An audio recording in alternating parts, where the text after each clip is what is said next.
I'm Piyush Gathala. I scored 283 marks in public administration in 2022 civil service examination. And today we will look at public administration as an optional subject. What are the positives about it and how to approach the paper 1 and paper 2 and the things to do and not to do overall. So firstly, looking at the optional subject.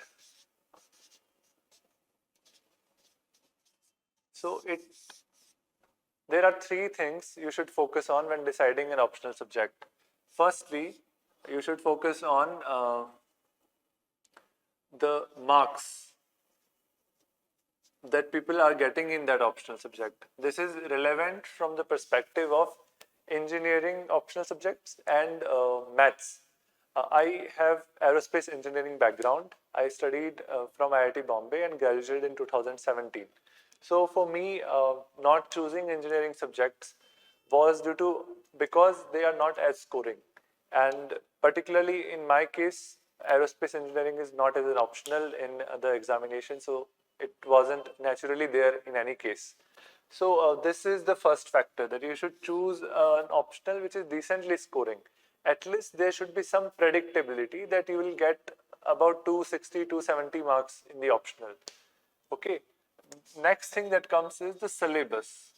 So you should be able to bond with the syllabus. You should like it. Okay. You should have some level of affinity with the syllabus of that subject. So if you like the things that are being taught in that subject, you are going to enjoy that subject. You shouldn't take an optional subject just because someone else has told you. You should develop a personal affinity towards the syllabus. And the third variable in optional is the relevance part. So this is from many point of view. Ek, service.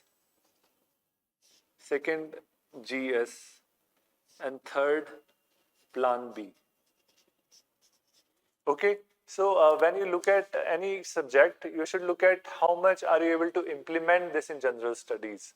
Secondly, how much is it helpful to you in government service in future? Is it just that you are preparing for it for once and then you're going to forget about it?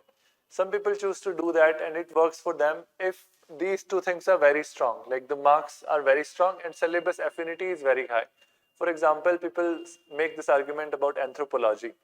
But at the same time, if it is not directly as relevant in GS, there is a problem if you take an optional like that. Further, the success ratio in UPSC examination is very low. It is less than 1%. So in this case, if you focus on plan B, that you're learning something that you're going to use in future, it is desirable. It's a good thing to have. So having an optional which lets you grow as a person, irrespective of what you do in future, whether you are in the service or you are not there. In both of these cases, if the optional is slightly relevant, you will be motivated to continue with it, in spite of demotivating results in your first mains, for example. So out of all of these three things, PubAd is about, you can say 275 is something you can target in PubAd easily. And syllabus affinity is good because it is action oriented. So it's not just talking abstract things. Okay, and secondly, it is good for engineers because you start from ground zero for everyone. There are very few people who do bachelor's in public administration. So when you are as new as anyone else who is preparing for that exam with you, you have a better chance of relatively doing well.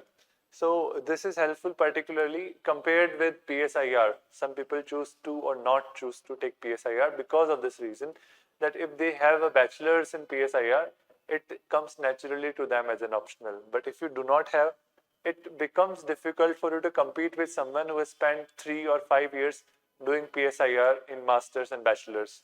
So for engineering students, PubAd is good because it has a zero base for everyone. Everyone starts from zero because there are very few people who do bachelors in PubAd. So this is a good thing. Action oriented is a good thing because I believe that I was not good at philosophical discussions. So I avoided subjects which are totally abstract. So due to these three factors, I believe that PubAd is a good optional for me. Now coming to the part of papers, how to go about the preparation. Let's look at paper 1.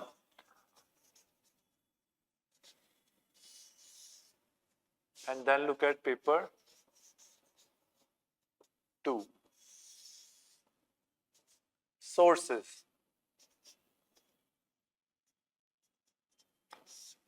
First and most important source here is Mohit Bhattacharya.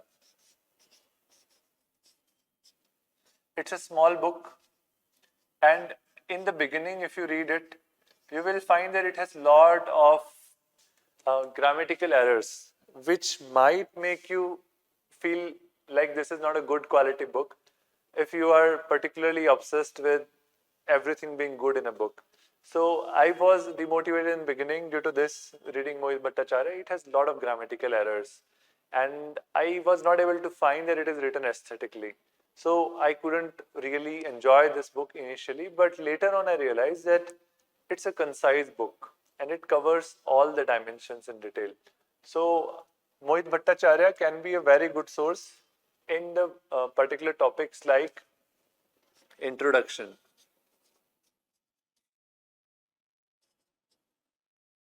Second book, which is very crucial, is the book on thinkers. I'm not able to recall its name, but it's particularly focused on thinkers. There is this one book, bluish book, which is focused on thinkers of public administration, which is a very good book, and you should mandatorily have that book. Thirdly is uh, what would I say? Actually, I read almost all the books that exist for public administration, and I'll try to tell you very specifically the books that I went through. But I will also avoid saying that this is how you should approach. The reason being that having too many books to read is very discouraging. It's far better to have lesser number of books and be more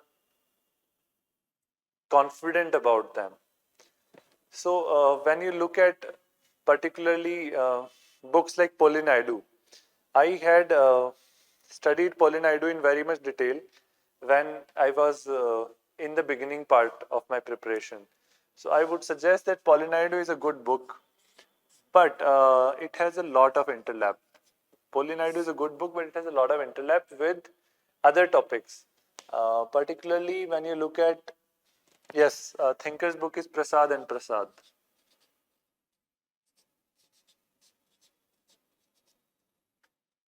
Polinaidu is a good book in the initial topics. It covers them in detail, plus CPA. Okay, and these are the three books. Aside from these, you can complement your knowledge by using Aribam. Aribam has utilized the notes of Mohanty sir, who used to teach public administration very well in past. So those are very well useful notes, and especially in paper 1, the notes are really good. So Aribam is a good source, but at the same time, I would say that it's not an academic book. It's just a replication of your coaching notes. So on one side, it is helpful, but at the same time, like if you have plenty of time, you should give less weightage to it and read other books more. In any case, these are the major sources that I followed. Aside from this, there is a book on organizational behavior, Stephen P. Robbins.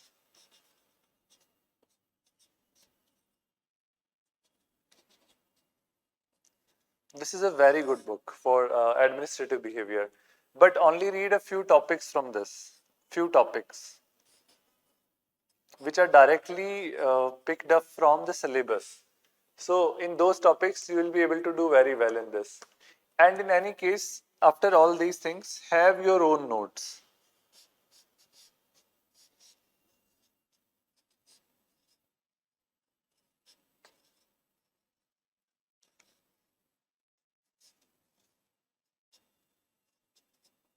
Okay, this is inescapable truth that you need to have your own notes.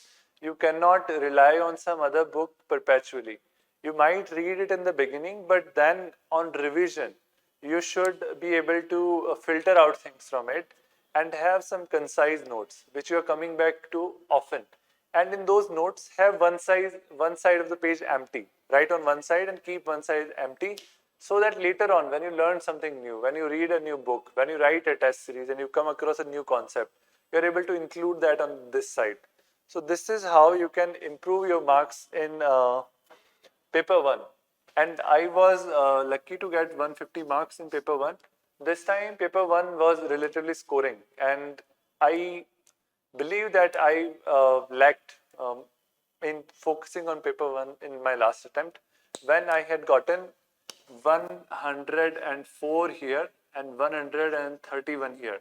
Total I had gotten 135, 235, and this year I have gotten 283, which is 50 marks more than this. Particularly because I focused on paper 1 more. Paper 1 was very rewarding this time, and it can happen sometimes that paper 1 can be more scoring than paper 2. So earlier the prejudice that was that paper 2 is the one that is more scoring doesn't hold true anymore. So please focus on paper 1, and based on these books you can very well read it in detail. At the same time, for paper 2 there is a very good book which we all know, Arora and Goel. Right? Arora and Goel is a very good book. And there is a Fadia and Fadia book which I have read, but I wouldn't suggest that you read. Fadia and Fadia for Indian administration. Indian administration part. Indian administration, civil services. So the subjects that lie at interlap between these two, subjects that lie at the interlap between these two, paper 1 and paper 2, financial management. These topics are good in this book. So you can cite another additional book, but I will only suggest these many books to you. Please avoid reading more books and instead focus on revise, revise, write tests and revise. Like, you should not go beyond these many sources. After that, you should revise, write tests, and revise again based on the new knowledge that you gained. So, this is how I would believe that you should approach your optional subject. And particularly when I look at some fixed topics which are always asked in a big number. Like, for example, in paper 2, you can focus on the legislature side of it. Legislature is it has a high interlap with our other subjects like GS2, and it is also there in relatively good prominence in paper 2. So this is a low return, low hanging fruit. With low investment, you can get a good return in it. Further, there are some topics in paper 1 where you should avoid investing a lot of time. For example, public policy. So on public policy, I had bought a separate book, Sharma and Sadana, and someone had actually suggested. I think I might have gotten the name wrong. I got the book in the physical form, and it was very detailed book. It's not Sharma and Sadana. Sharma and Sadana is a separate book, which is also good in financial management. But you should have one source only for one topic to gain confidence in what you're learning. But I'll just mention for your knowledge that there is a book called Sharma and Sadana, and it is good in a lot of miscellaneous topics. It has a good coverage on RTI, budgeting, and it tells you the details of all the things that are left out of these books on paper 1 and on paper 2 as well. It doesn't distinguish between them because it is focused on Indian administration. and it has a theoretical element as well. So this is a good filler book, but I would avoid having so many books. I've read them, but it's like in this attempt when I got good marks, I didn't specifically read them again. I just revised my notes. So maybe it's part of the learning process that over time you, like in my stage, like I got more benefit out of revising notes, but maybe you'll get more benefit out of reading the book. But avoid having more sources. There is a term for it, like less is more. So that is very important for you to recognize, because the traditional way we think is that the more you have studied, the more you will score. But the thing is, you also have to implement it in the exam. You have to internalize what you're learning and then be able to give it back in your own form. And this entire processing of information takes a lot of time. So if you want to do it for every book, it's not practical. So instead, focus on a few of these books, whichever you enjoy reading. Especially when you look at Thinkers, Prasad and Prasad book, this is irreplaceable. So you have to focus on some sources like this, like Mohit Bhattacharya is relatively irreplaceable. But have a few of these books which you are able to finish first page to last page, and you're coming back to them often so that they become your comfort zone. After that, focus on other topics only as a to diversify your knowledge, and not in the perspective, yeah, I'll finish this book, then I'll finish this book, then I'll finish this book, because that is a wrong approach to learning. Your focus should be on writing well in answers. This doesn't come just by reading more books. It needs execution.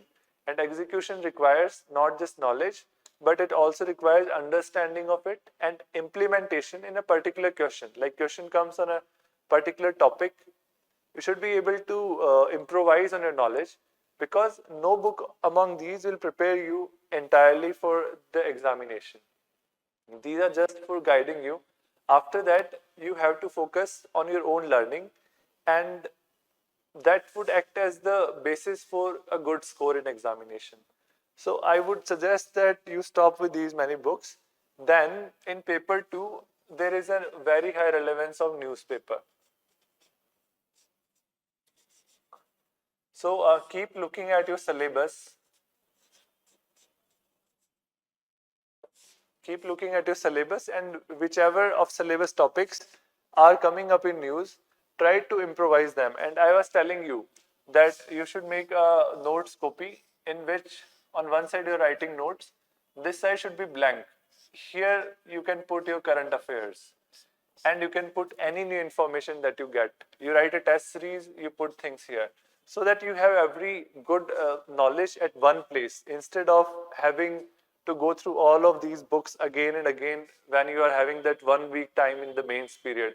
It is very important to have a concise, small notebook where you're able to put learnings from these books, but focusing on just the implementation, that how will you put this in your answer. Like for example, there is a flow chart, or there is that one, Maslow's need based hierarchy. So you're able to put them into the practice. You should have them here. You should be more application oriented instead of just focusing on reading back these books, because these books are not written specifically for your examination preparation. These are written for a candidate to understand the concepts. So you can't go back to them just before examination. That is not at all motivating. Before the examination, you should have notes which are directly relevant for UPSC. This relevance part is something that you will have to create for yourself. This cannot be given by someone. Coaching will help you with having an understanding of how would you make relevant things as your focus. That okay, this is something that is being asked every day. So they will analyze it for you and they'll get it done for you. But the focus should be on your own understanding as well. And we will go to the relevance part now, that how to have a set of relevant notes.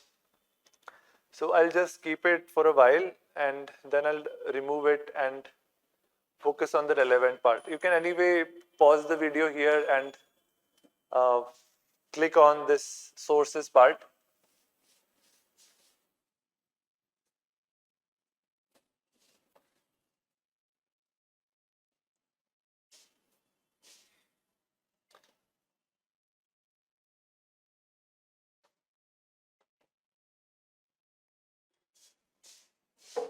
So when we look at the relevant part, relevance, how do you come to relevance?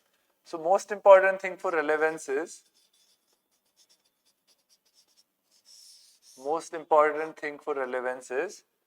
you should have, what do you call it? Last year, previous year questions. And I was reading across this syllabus format that was given to me, that it is very good in this aspect that it has 19 sessions on previous year questions. So you need to have such a discussion with you. And previous year questions you can have on, you can have a book as well. There's a book on Kindle which has solved papers. Now this is written by some aspirant, so it doesn't have that academic orientation. But the thing is that it acts as a good starter. You will find there are one or two books. I think there is one book by a publisher as well, but these are mainly in online format and it's very difficult to get them, the solved paper ones. So solved papers, what relevance do they have? They are not helpful in terms of that you will get fodder material for your own application in the answers. That may not happen. But what happens is that they nudge you. Nudge you in the sense that when you're not able to think,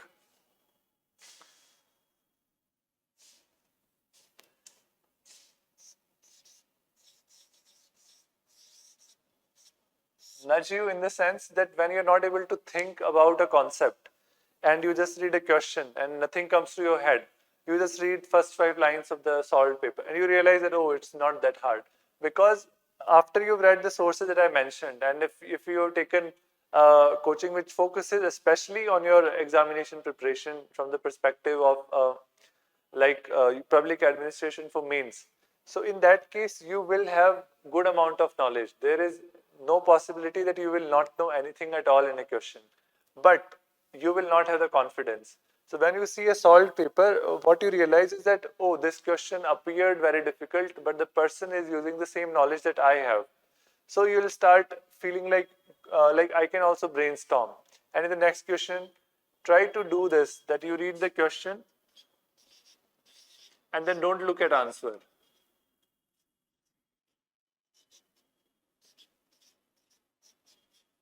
Instead, use a notebook. Use a notebook where you will write down those points.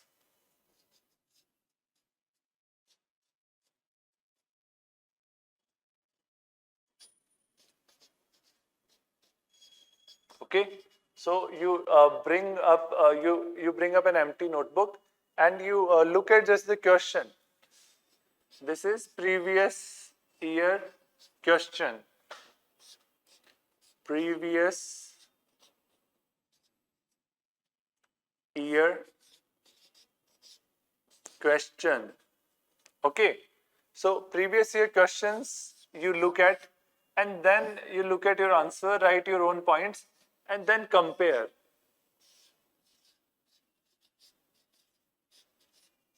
Compare it. All right. So you compare with the solved answer. This will give you a lot of confidence because you'll realize that a lot of things that you knew, the person who has written that model answer has not mentioned them. At the same time, you will get to learn at least 5 concepts from the person that you had not mentioned.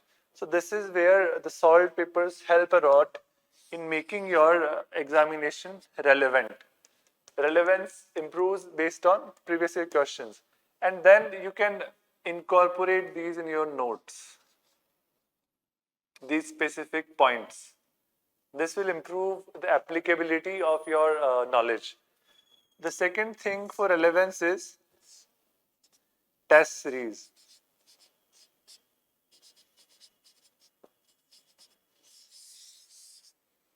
Plus feedback. All right. So what role does this play? When you write a test and you seek a feedback on it, so it acts as a reinforcing cycle for you and it pushes you to innovate. For me especially, I had joined a PubAd test series here at GS Core and I focused on public administration improvement in marks. And Abhishek sir, who teaches public administration here, he was very much um, involved personally in improving my presentability of answers. So I was getting very low marks initially, and I had scarcity of time because I'm already in postal service. So I was not able to put a lot of application to what he was telling by writing another test. But the things that he told me, I wrote them down.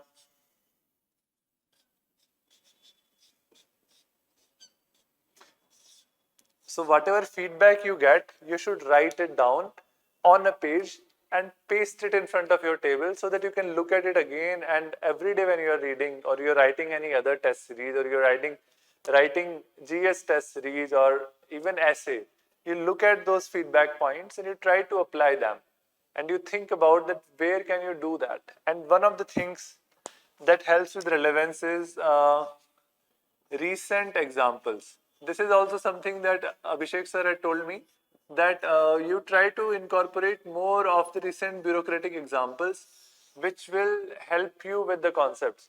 However, all this is after after your basics are covered. Okay. Firstly, cover basics.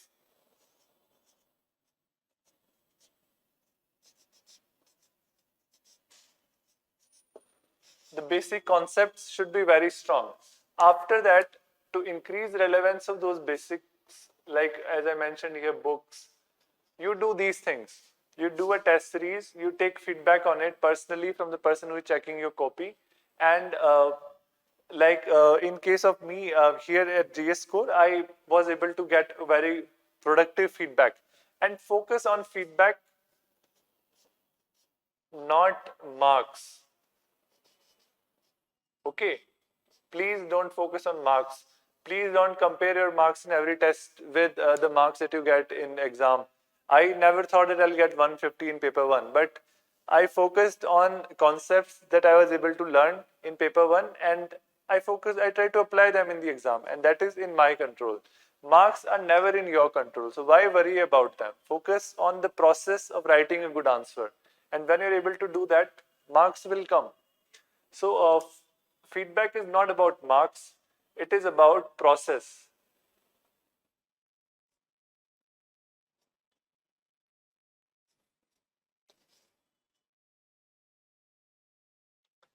Process of how would you manage those 7 minutes that you have for a 10 marker question. So, focus on how would you innovate in those 7 minutes on a particular questions. What are the things where you are lacking? What are your strengths? And how can you capitalize on your strengths in your answers? Like for me, I read a lot of material, but to write it in the answers, I recognize that I have to make my points more concise. That because books detail a concept in such a like big detail that you feel like showing off that knowledge, that I know this much about something, but this leads to a diffusion of focus from what is being asked in the question. So this comes by recognizing that process of answer writing is very different from knowing something. So when you take feedback in terms of process, that is how you increase the relevance of your preparation. And relevance has three parts, as I mentioned: previous year questions, test series, and adding recent examples. So all of these are a cyclical process. Like you cannot have one thing in isolation as the way to make better answers. The process has to include all the three factors, and most important is the process part in it. That your effort should not be based on how to get good marks, but it should be based on how to have a process of processing your question. That a question is given to you, and how will you write an answer to it?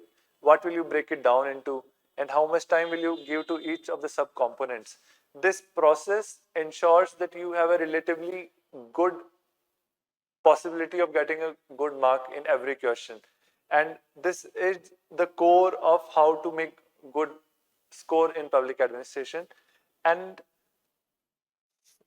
for this, you would need your own ability of feedback, that you look at your own answers and you check them at the deeper level than just whether why am I getting less mark in this question. Get over that infantile sort of a complaint that I put so much effort in this question, why did I get less marks? Instead, focus on that, like, how can I do better? Like if you written 10 questions, if you had gotten good mark in one question and bad mark in two questions, try to ask that what was the thing that made the examiner give you good marks in one question, and was the same thing lacking in the other two questions. If that's the case, it's very easy for you that you apply the same model in two more questions. And this is how you try to capitalize on the feedback that you get from the examiner. And in this entire process, taking up a test series is very important. And at the same time, previous year questions also do the same thing for you. Like when you look at the previous year questions, that's also like a test series. But if someone is there who is evaluating your questions on previous year questions, that's golden. Like it will be the best of both worlds. Like on one side, you have very good prepared questions, and on the other side, you're getting the feedback just like in the case of test series. So I would consider that to be a good solution. In any case, you have yourself, so you should always review, as I was telling you this, that find a question, find a solved paper of previous year questions, and don't look at the answer that the person has written. Write your own points, then compare with the solved question and make notes out of it. What are the things that you mentioned and the person missed? Those are also important, like whether they are relevant. If they are relevant, that means that you have an added knowledge on something. And at the same time, what are the things that you missed out on? So add them in your notes by having a separate empty side on your daily notes, that you only make one page into notes, and focus on having relevance for UPSC, that they should be centered on answer writing for public administration optional. With this overall approach of first knowledge and making it relevant for UPSC, I believe that you will be able to do decently well in the examination. And in this entire process, the role of mentorship is very crucial. So for me, I'm very grateful to JS Core and Abhishek Saxena sir in particular to guide me through the entire process. Thank you.